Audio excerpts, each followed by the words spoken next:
মূল বিষয়টার পেছনে তো আসলে ঐক্যের জায়গাটা খুব গুরুত্বপূর্ণ। রাজনৈতিক দলগুলোর মতানৈক্যের জায়গা থেকে ঐক্য প্রতিষ্ঠিত হলেই তো আসলে করা সম্ভব। আপনি খেয়াল করেছেন, আমি শ্যালো লেভেলের জায়গা থেকে বলি যে এই সময়ে একটি দল প্রথমে বৈঠক প্রথম দিনে বর্জন করলো, জামাতে ইসলামী, আপনি জানেন কী কারণ সেটা ব্যাখ্যাও দিয়েছে, এবং বাম দলগুলোও সম্ভবত, আমি যদি ভুল না করে থাকি, তারাও বৈঠক থেকে বেরিয়ে গিয়েছিল, এরকম খবর আমরা দেখেছি। সেটি হলো যে সময় কাকে কতটা দেওয়া হলো। তার মানে কি এখানেও একটা কর্তৃত্বের ব্যাপার আছে কিনা, যদি সমানভাবে আমি জাজ না করতে পারি তাইলে প্রথমেই তো একটা ধাক্কা খেলো, সেটি কিভাবে হবে আসলে? ধরেন বাজারে ৭৭টি দল রয়েছে, কথার কথা।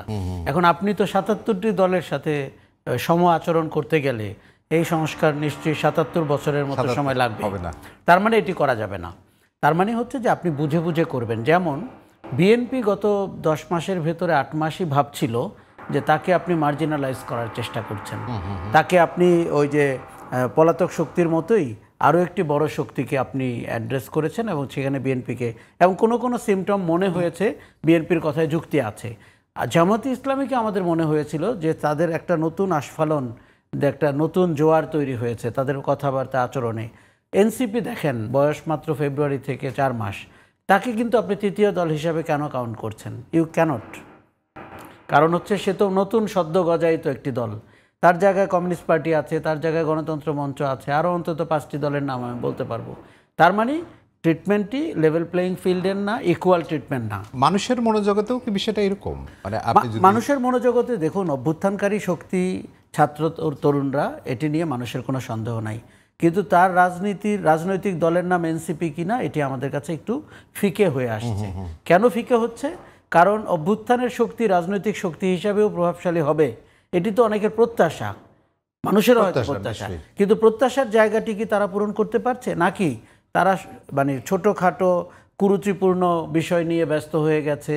তাদের রাজনৈতিক দর্শনের কোনো নিশানা আমরা খুঁজে পাচ্ছি না। আওয়ামী লীগের বিভিন্ন জিনিসের ব্যাপারে তারা বক্তব্য দিচ্ছে, এটি তো রাজনীতি না, এবং অনেকটা ট্র্যাডিশনাল ধারার মধ্যে। এবং মোস্ট ইম্পর্টেন্টলি যে তারা তো কথা ছিল নতুন রাজনীতি উপহার দিবে, বিকল্প নেতৃত্ব উপহার দিবে, তারা তো রাজনীতির সংস্কৃতির পরিবর্তন করবে। সেইটার জায়গায় যদি দেখা যায় তারা গাড়ি বহন নিয়ে যাচ্ছে, তারা আওয়ামী লীগের কাউন্সিলরদের সাথে মিটিং করছে, কোথাও কোথাও ডিজিএফআই তাদেরকে বুদ্ধি পরামর্শ দিচ্ছে, তাহলে তো এই দল, অর্থ বিষয়ক নানান কথাবার্তা, এই দল তো তাহলে অভ্যুত্থানের রাজনৈতিক দল না। কারণ অভ্যুত্থানে আপনি যে আশা জাগা নিয়ে বক্তব্য দিয়েছেন, সেখানে রাজনৈতিক দলের পরিচয়টি আরও ভিন্ন হওয়ার কথা। কাজেই আপনার প্রশ্নে ফেরত আসি যে সরকারের পক্ষে সত্যিই সম্ভব না সব দলকে সমান আচরণ করা, সমান সময় দেওয়া, সমান সুযোগ দেওয়া। যেমন কথার কথা যে লন্ডন বৈঠক নিয়ে যারা উষ্মা প্রকাশ করেছেন, আমি তাদের খুব একটা যুক্তি দেখি না। দেখুন, আপনি তো ধরতেই পারেন যে ঘোষণাটি কেন লন্ডনে হলো, ঘোষণাটি কেন রমনায় হলো না, আবার আপনি ধরেন যৌথ বিবৃতি কেন হলো। দেখুন, রাজনীতিতে কিছু নতুন মানদণ্ড তো স্টাবলিশ করতে হবে। রাজনীতি প্রবাহমান নদীর মতো, কাজে যৌথ বিবৃতি অতীতে হয় নাই বলে কি আগামীতে আর হতে পারবে না? বরং একবার তো হলো, এবার আমরা দেখব যে আমরা তো চাই রাজনৈতিক দল ভালো প্রতিষ্ঠান হোক, যার ভঙ্গুর না এবং কালো লোকরা নিয়ন্ত্রণ করছে এমন। আশা ভাই, এই জায়গাটায় জামাতে ইসলামের একজন প্রভাবশালী নেতা, তার বক্তব্য শুনছিলাম, তিনি যেটি বলছিলেন যে লন্ডনে যে যৌথ বিবৃতিটা হলো, সেইটা যদি লন্ডনে না হয়ে যদি বাংলাদেশে হতে পারতো, কিন্তু বিষয়টা একই যদি থাকতো, তাহলে টেকনিক্যালি সেটা আরও বেশি সাউন্ড হতো। মানে এই যে একটা সংকটের জায়গা বা বিশ্বাস অবিশ্বাসের দোলাচল, সেইটা হতে পারতো। কারণ ওখানে এক ব্যক্তির সাথেই আলাপ হয়েছে। মানে আপনাকে তর্কের খাতিরে বলি, যদি মিটিংটি রমনাতে হতো তাহলে তো এক ব্যক্তির সাথেই হতো, এই তো। আর দ্বিতীয় বাস্তবতা হচ্ছে উনি তো দেশে নাই, একটি বিশেষ পরিস্থিতিতে 17 বছর ধরে উনি দেশের বাইরে।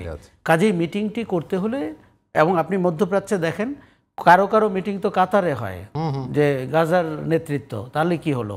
সিচুয়েশনটাকে বুঝতে হবে যে উনি বিশেষ কারণে দেশ ছাড়া, এবং মামলাগুলো একের পর এক উঠছে।